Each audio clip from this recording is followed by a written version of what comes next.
Sir, ఈ artificial intelligence వల్ల కంపెనీల్లో ఉద్యోగాలు పోతాయి అని ఏదైతే అనుకుంటున్నారో దీంట్లో వాస్తవం ఉందా?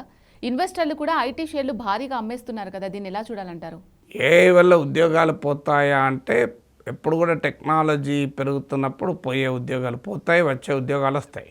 ఇప్పుడు కంప్యూటర్లు పోయినప్పుడు కూడా వచ్చినప్పుడు కూడా ఇలాగే అనుమానం వ్యక్తమైంది. స్టీమ్ ఇంజన్ కనుక్కున్నప్పుడు పారిశ్రామిక విప్లవం ప్రారంభప్పుడు కూడా ఇదే అనుమానం కలిగింది. సో టెక్నాలజీ కొత్తది వచ్చినప్పుడల్లా పాత టెక్నాలజీలు ఇర్రెలవెంట్ అవుతాయి. మారుతున్న టెక్నాలజీలకు అనుగుణంగా మారని వాడు ఉద్యోగాలు కోల్పోతాడు. ఇప్పుడు మీకు ఒకప్పుడు రిక్షాలు ఉండేవి హైదరాబాద్లో కూడా.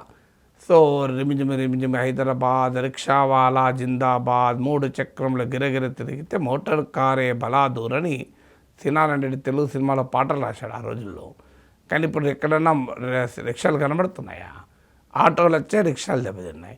ఆ తర్వాత ఏమొచ్చింది? మెట్రో వచ్చింది, క్యాబ్లు వచ్చాయి, మీకు మహిళలకు ఉచిత రవాణా వచ్చింది.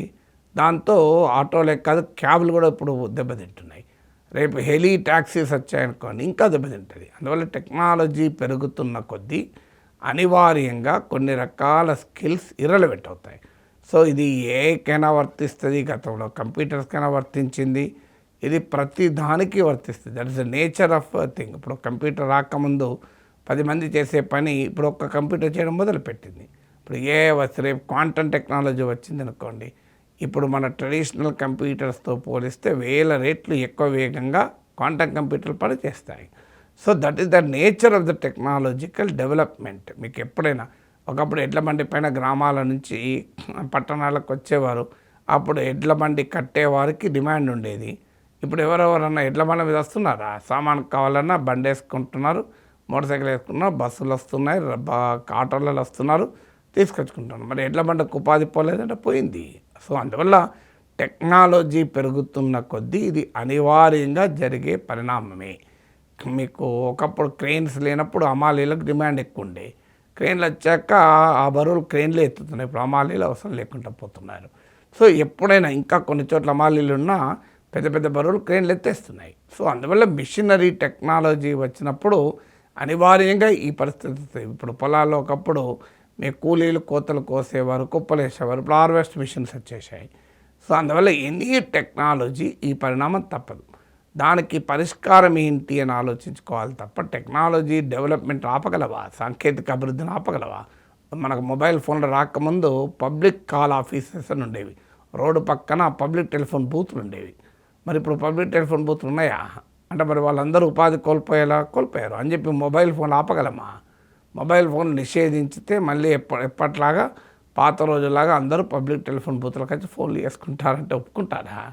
సో అందువల్ల ఎప్పుడైనా టెక్నాలజీ తప్పదు. అందువల్ల ఏ వచ్చినా దానికి తగ్గట్టు నువ్వు రీస్కిల్ కావాలి. రీస్కిల్ అయినప్పుడు మాత్రమే ఉద్యోగాలు వస్తాయి. నేను లేదు అక్కడే ఉంటాను అంటే ఉద్యోగాలు రావు. సో మారుతున్న కొద్దీ నువ్వు మారాలి. నేను పేపర్లో రాసే రోజుల్లో ఓన్లీ పేపర్లో ఉద్యోగాలు ఉండేవి, టీవీలు వచ్చాయి, టీవీలు వచ్చాక పేపర్లు ఉద్యోగాలు తగ్గినాయి, టీవీలలో ఉద్యోగాలు పెరిగినాయి. లేదు నేను రాస్తా కానీ నేను టీవీ కెమెరా పట్టను, నేను కెమెరా ముందు మాట్లాడను అంటే నడుతుందా?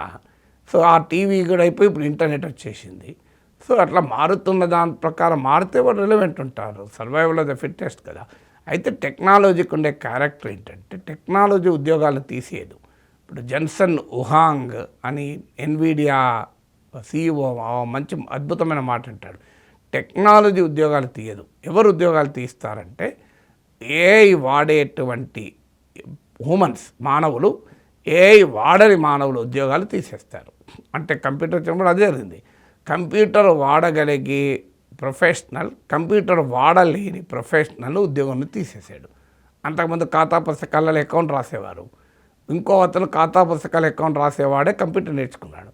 ఇప్పుడు ఎవరు ఉద్యోగం పోయింది? కంప్యూటర్ నేర్చుకున్న వాడి వల్ల కంప్యూటర్ నేర్చుకునే వారు ఉద్యోగం పోయింది. అందువల్ల మారకపోతే ఉద్యోగం పోతుంది. సో అందువల్ల ఇప్పుడు రేపు భవిష్యత్తులో కూడా జరిగేది ఏంటంటే ఏఐ పరిజ్ఞానం ఉన్న ప్రొఫెషనల్స్ ఏఐ పరిజ్ఞానం లేని ప్రొఫైల్స్ రిప్లేస్ చేస్తారు. అందువల్ల అది అక్కడ జరిగేది. ఎందుకంటే ఎప్పుడు టెక్నాలజీ దానంతరదే అన్ని పనులు చేయదు. ఇప్పుడు ఉదాహరణకు ఒక గుర్రము, ఒక మనిషి తీసుకుందాం. మనిషి కన్నా గుర్రం వేగంగా పోతుంది, కానీ గుర్రము ఇష్టం వచ్చినట్టు పోతుంది. మనిషి వేగంగా పోడు, ఇష్టం కరెక్ట్ లైన్లో పోతాడు. పరిష్కారం ఏంటి? గుర్రం ఎక్కిన మనిషి కన్నా వేగంగా కరెక్ట్గా పోతాడు. అందువల్ల జరిగేది ఏంటి? గుర్రాల మనసులో ఉద్యోగాలు తీయవు. గుర్రము సారీ చేసేటువంటి మనిషి కాలి నడకన పోయే మనిషిని ఓవర్టేక్ చేసేస్తాడు. అది డిఫరెన్స్ వచ్చేది. ఇప్పుడు మీరు మనిషి బండి ఉంటుంది, నడుచుకుంటూ పోతాడు. బండి వచ్చే మనిషిని తీసేయదు. నా బండి మీద ఉన్న మనిషి నా కాలి నడకపోయే మనిషి కన్నా వేగంగా పోతాడు. సో సైకిల్ మీద ఒక మనిషి పోతున్నాడు, బండి మీద ఒక మనిషి పోతున్నాడు. బండి వల్ల సైకిల్ పైన ఉన్న మనిషికి ఏమీ కాదు. బండి మీద మనిషి ఎక్కినప్పుడే ఆగిపోతుంది, పరిస్థితి మారిపోతుంది. లేకపోతే బండి అక్కడే నిలబడి ఉన్నది ఏమైతే ఏం కాదు కదా. టెక్నాలజీ కూడా అలాంటిది, దానంతటది ఏం చేయదు. కానీ అది ఉన్న పరిజ్ఞానం ఉన్న వ్యక్తి అది లేని వ్యక్తిని ఉద్యోగం లేకుండా చేస్తుంది.